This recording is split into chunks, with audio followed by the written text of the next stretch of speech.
Chapitre 7, le système nerveux. Nous allons voir de quoi sont composés les différents organes du système nerveux. Je vous rappelle, il y a ici le cerveau et la moelle épinière qui constituent les centres nerveux et les nerfs que l'on retrouve dans l'ensemble du corps. Donc, comme tous les organes, le système nerveux est composé de cellules. Petit rappel sur ce qu'est une cellule. Une cellule est délimitée par une membrane dans laquelle on trouve un liquide nommé cytoplasme et au sein de ce liquide, on trouve un noyau. L'ensemble constitue une cellule. Donc les différents organes du système nerveux sont composés de cellules. Ici, une cellule de cerveau observée au microscope. On voit une forme étoilée, colorée avec des colorants artificiels. On observe ici la structure en étoile avec les très nombreux prolongements.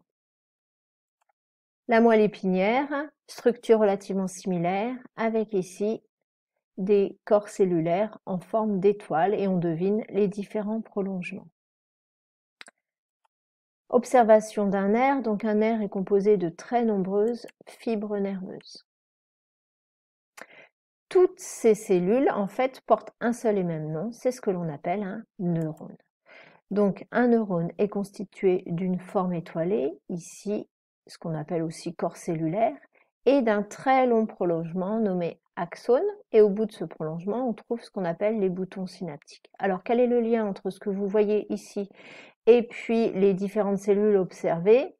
Eh bien, ce que l'on avait au niveau des structures étoilées dans le cerveau et la moelle épinière, ça correspond à cette partie de cellules.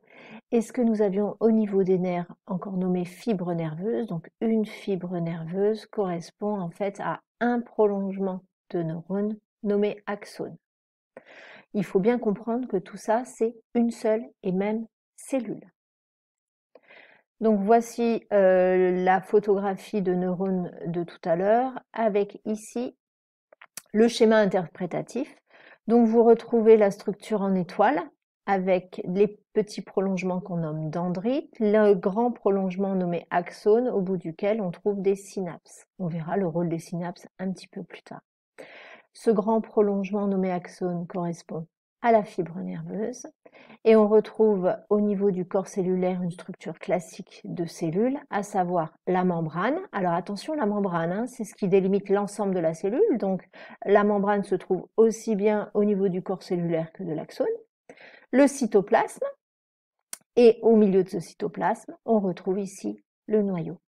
Donc ce qu'il y a d'important à retenir, c'est que les organes du système nerveux sont composés de cellules, et ces cellules s'appellent neurones, elles ont une forme allongée.